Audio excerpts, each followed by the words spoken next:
Sent up exam 2023, ठीक है, sent up exam 2023। अब देखिए केमिस्ट्री का आज एग्ज़ाम है और केमिस्ट्री का अभी हम सब्जेक्टिव क्वेश्चन का आंसर देने वाले हैं। तो यहाँ पर देख लीजिए कि अभी हम क्वेश्चन लेके नहीं आए हैं, क्योंकि क्वेश्चन लेके आए हैं एग्ज़ाम हो जाएगा तब हम क्वेश्चन दिखाएंगे, इसके पहले क्वेश्चन नहीं दिखा सकते, ठीक है। लेकिन यहाँ पर जो सब्जेक्टिव क्वेश्चन 20 में से 10 क्वेश्चन बनाने के लिए बोला जाता है, तो 10 क्वेश्चन यहाँ पर हम आंसर के साथ लाए हैं और यहाँ पर क्वेश्चन भी हम बतला देंगे, ठीक है। तो जल्दी से वीडियो को शुरू से अंत तक देखिएगा और शेयर कर दीजिए अपने फ्रेंड लोग को, ठीक है। देख लीजिए ये केमिस्ट्री का क्वेश्चन है, केमिस्ट्री, ठीक है।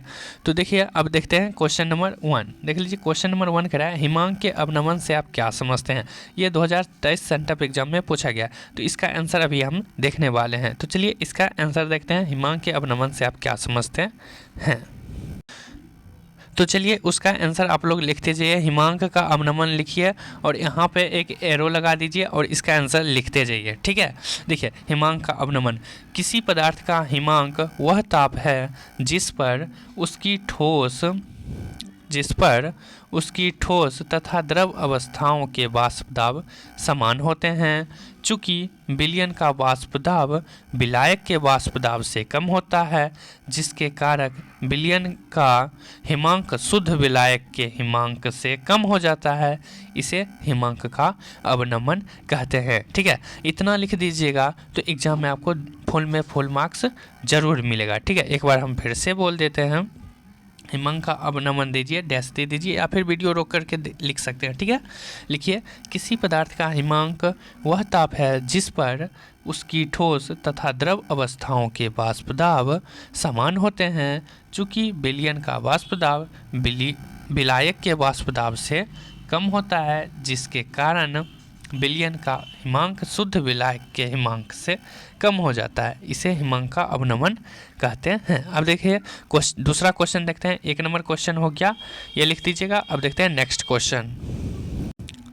नेक्स्ट क्वेश्चन है आपका 2 नंबर, देख लीजिए, मोल प्रभाज की परिभाषा दें, ठीक है। मोल प्रभाज की परिभाषा, तो चलिए लिखिए आप लोग मोल प्रभाज की परिभाषा। तो आप लोग मोल प्रभाज लिख करके एरो लगा दीजिए और लिखना शुरू कीजिए। विलयन में किसी घटक के मोलों की संख्या तथा विलयन में उपस्थित कुल मोलों की संख्या के अनुपात को उस घटक के मोल या अंश को भिन्न या मोल प्रभाज कहते हैं। एक बार फिर से बोल देते हैं, लिखिए विलयन में किसी घटक के मोलों की संख्या तथा विलयन में उपस्थित कुल मोलों की संख्या के अनुपात को उस मोल प्रभाज उस घटक के मोल अंश या मोल भिन्न या मोल प्रभाज कहते हैं। इतना लिखिएगा, फुल मार्क्स मिलेगा। अब देख लेते हैं नेक्स्ट क्वेश्चन। नेक्स्ट है आपका 3 नंबर, ईंधन सेल क्या है। ईंधन सेल, देख लीजिए। अब इसका आंसर लिखिएगा ईंधन सेल का। ईंधन सेल देकर के डैश दे दीजिएगा और उसमें लिखिएगा ईंधन सेल को एक विद्युत रासायनिक सेल के रूप में परिभाषित किया जा सकता है, जो विद्युत रासायनिक प्रतिक्रिया के माध्यम से ईंधन से विद्युत ऊर्जा उत्पन्न करता है। एक बार हम फिर से बोल देते हैं, ईंधन सेल देकर के डैश दीजिए और उसमें लिखिए ईंधन सेल को एक विद्युत रासायनिक सेल के रूप में परिभाषित किया जा सकता है, जो विद्युत रासायनिक प्रतिक्रिया के माध्यम से ईंधन से विद्युत ऊर्जा उत्पन्न करता है। चलिए अब देख लेते हैं नेक्स्ट क्वेश्चन क्या है। नेक्स्ट क्वेश्चन देखिए, आप लोगों का सेट ए बी करके दिया होगा, ठीक है। Set A B C D E F इसी तरह का दिया होगा। तो आप लोग सेट में कहीं भी ये क्वेश्चन मिल जाएगा, उल्टा पुल्टा करके रहता है, ठीक है। तो इसलिए हम क्वेश्चन यहाँ पर एक सीरियल वाइज लिख दिए, आप लोग उसमें क्वेश्चन दे दीजिएगा फिर आंसर लिखेगा, ठीक है। तो हम 3 क्वेश्चन का आंसर दे दिए।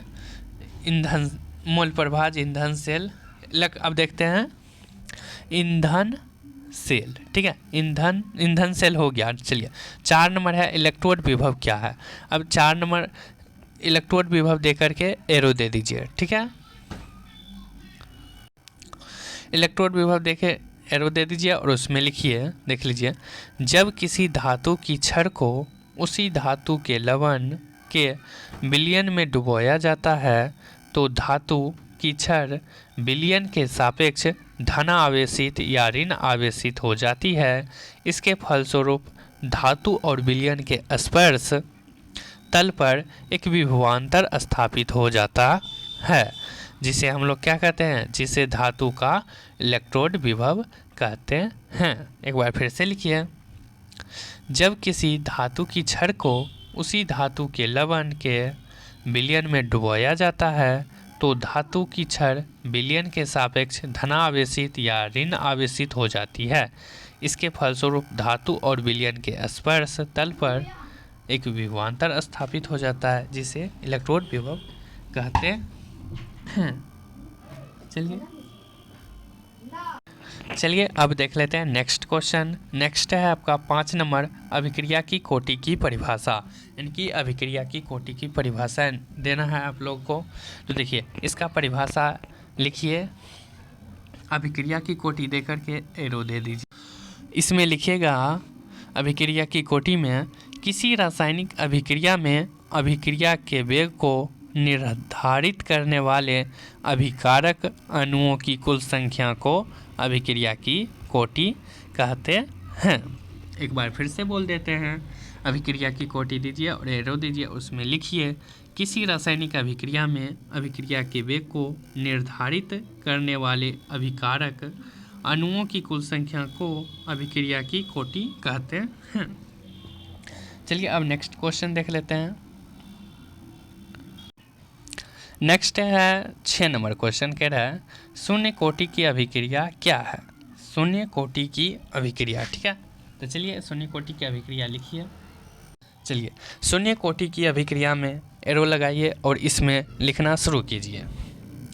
लिखिएगा, वह अभिक्रिया जिसकी प्रगति में अभिकारक के किसी अणु का सांद्रण परिवर्तित नहीं होता है, अर्थात जिसका वेग अभिकारक के सांद्रण पर निर्भर नहीं रहता है, उसे शून्य कोटि की अभिक्रिया कहते हैं।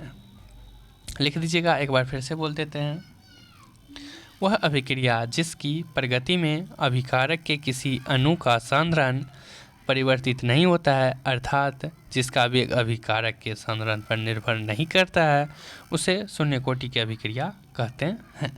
ठीक है, इतना लिख दीजिएगा, फुल मार्क्स मिल जाएगा। अब देख लेते हैं नेक्स्ट क्वेश्चन। अगला क्वेश्चन है, देख लीजिए, प्रथम कोटि की अभिक्रिया के वेग स्थिरांक का इकाई, ठीक है, वेग स्थिरांक का इकाई लिखने के लिए बोला जा रहा है, तो इकाई लिखिएगा। इसका आंसर, प्रथम कोटि की अभिक्रिया की इकाई लिखने के लिए बोला जा रहा है, तो उसमें लिखिएगा, प्रथम कोटि की अभिक्रिया वे होती हैं जिनमें अभिक्रिया की दर केवल एक अभिकारक की सांद्रता पर निर्भर करती है।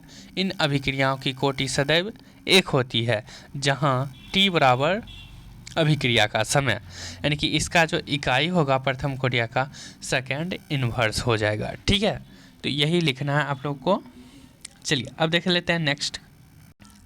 अगला क्वेश्चन है आपका, गोल्ड नंबर क्या है। 10 ही क्वेश्चन बनाना है, याद रखना, ठीक है। गोल्ड नंबर 8 नंबर है ये। गोल्ड नंबर क्या है, तो इसका परिभाषा लिखना है। तो चलिए गोल्ड नंबर की परिभाषा लिखते हैं।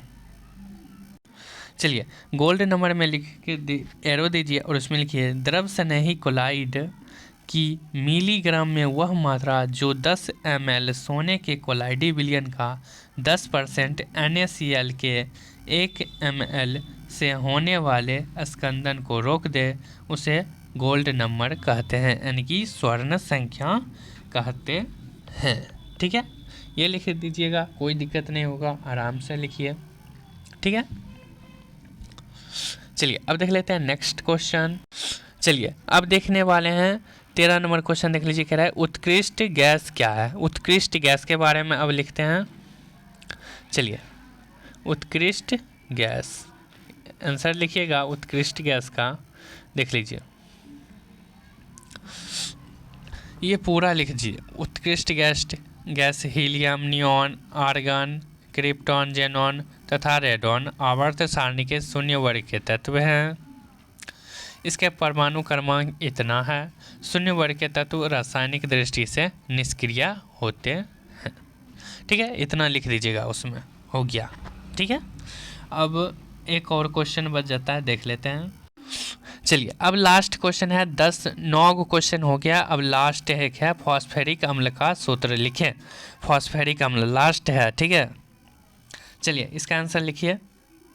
चलिए इसमें लिखिएगा, देख लीजिए, फॉस्फेरिक अम्ल, ठीक है, एक खनिज अकार्बनिक अम्ल है जिसका रासायनिक सूत्र H3PO4 होता है। ठीक है, रासायनिक सूत्र लिखने के लिए बोला जा रहा है, आप लोग इतना लिखिएगा, फॉस्फेरिक अम्ल एक खनिज अकार्बनिक अम्ल है जिसका रासायनिक सूत्र H3PO4 होता है। इतना लिख दीजिएगा तो फुल में फुल मार्क्स जरूर देगा, और डायरेक्ट सूत्र लिखिएगा तो एक ही नंबर देगा। ठीक है, तो इतना लिख दीजिएगा। तो सब्जेक्टिव हो गया, ऑब्जेक्टिव भी करा दिए हैं, तो आराम से लिखिए, कोई दिक्कत नहीं है। शेयर कर दीजिएगा।